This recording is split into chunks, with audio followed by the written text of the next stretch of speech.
Hello everyone, it's History Behind the Warrior, and welcome back to another Mortal Kombat 1 video. And today I have some very exciting news following the Cyrax reveal, and that is some new story narrative details, as they released all 3 character bios for Cyrax, Sektor, and of course, Noob Saibot. So today, we will be going through them character by character, exploring their new origins, as well as touch on the big fundamental changes to their origins here. How big do they differ from their previous self?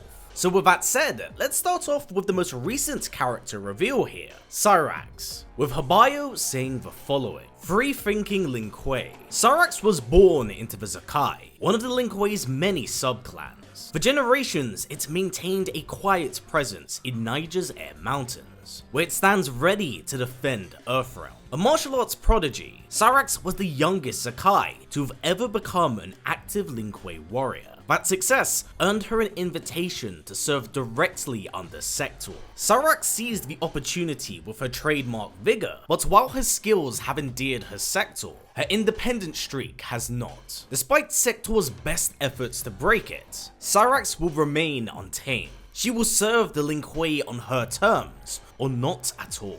Alright, so it looks like this iteration of Cyrax is very different from the ground up. Gender bend aside, in terms of origin and place of birth, Cyrax now derives from Niger, opposed to that of Botswana, her origin from previous timelines. So this change and alteration may have actually been done to emphasize her style of combat, being raised in the mountains amongst the Sahara Desert, hence the mention of her vigor in her bio. Alongside this, we get some pretty big world building on the Lin Kuei's part, as it mentions how the Zakai are a sub-clan of the Lin Kuei, and that's because in previous timelines, we've never kind of had sub-clans, as there has only ever been one Lin Kuei, and it was based in China. So I do really like how they're expanding on the lore of the Lin Kuei here, because it shows how dedicated Bi-Han's father was when it came to protecting Earthrealm itself.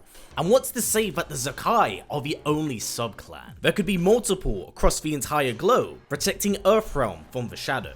I really like this addition here. And of course, with Bi-Han as the new Grand Master, we really get to understand and see just how far his influence goes. Now, in terms of characterization, I quite like what they've done with Cyrax here, as it shows that she's a character dedicated to the Lin Kuei, but one with a rebellious streak.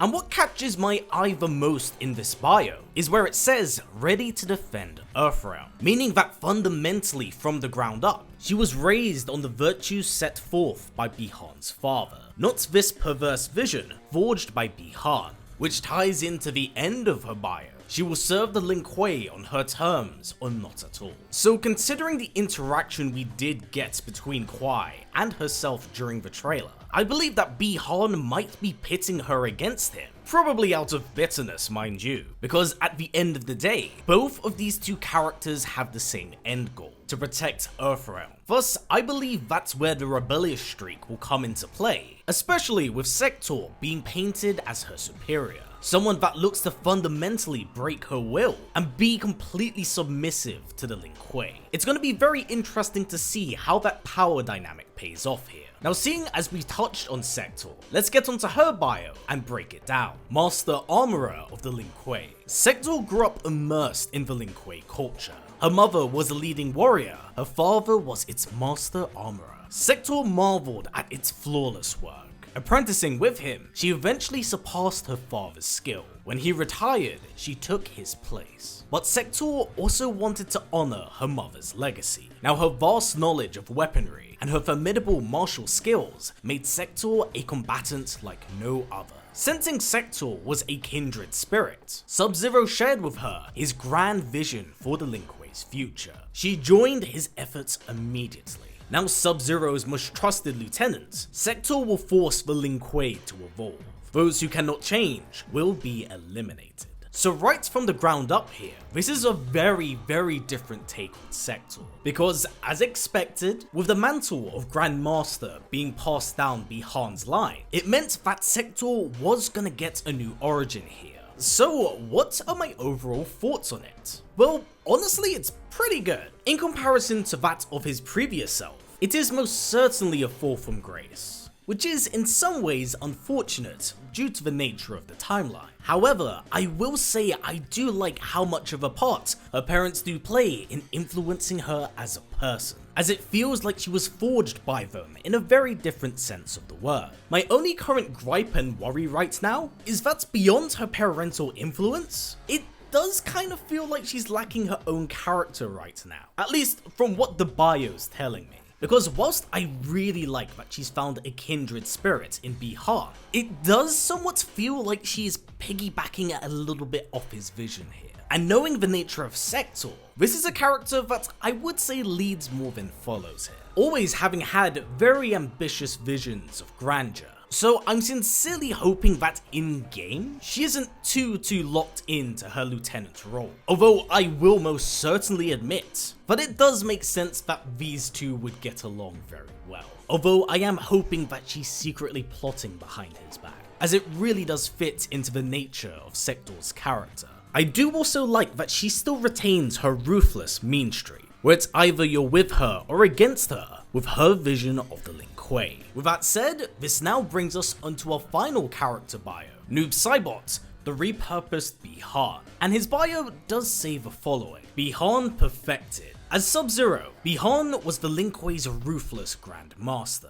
He dreamed of making his clan a dominant force in Earthrealm, but Bihan and his dreams died at the hands of a godly Havoc from another timeline. This Havoc stole Bihan's soul, using it to create the perfect henchman, Noob Saibot. Like his creator, Noob is dedicated to fomenting anarchy. He will not rest until all forms of authority are eradicated. Now, much like Sektor in that regard, there has been a considerable bit of repackaging here, as a lot of creative liberties have been taken to bring Noob Saibot to the present. And I will say that for the most part, I am somewhat okay with the changes here. It's definitely a very different take and approach, but I definitely look at it as a bit of a necessity if this is the reason how we get Noob Saibot early. Because again, just so much has changed here. Now, I've already given my overall opinion on his design and his look, but in terms of characterization, or at least what is represented here, I sincerely hope that there's more going on with Bihan than him simply being relegated as a henchman. Because here's the thing, I've always been quite vocal about my opinion on Noob Saibot. Because for such an awesome design and character, boy is he misused. And because of that, I'm kind of whatever with the character. After taking multiple losses time after time after time, it's really hard to make someone feel like a threat again. So I sincerely hope that in this game, especially with what has been teased from the Chaos Range trailer, that he's more than merely Havoc's champion.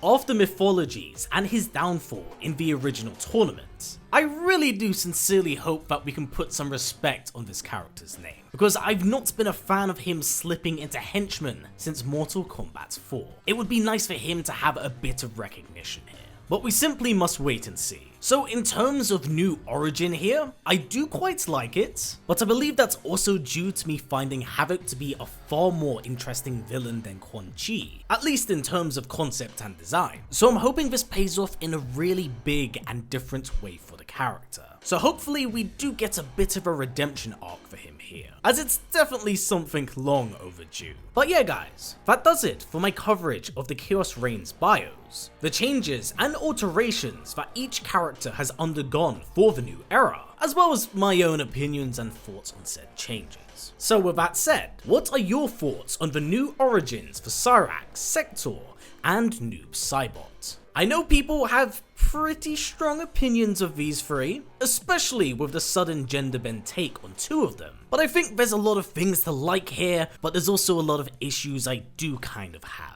It is currently still very surface level, thus I'm keeping my opinions relatively open until Chaos Reigns releases. But for now everyone, that's been it for me. So as always, stay strong, stay well, and keep on fighting. I'll catch you in the next one.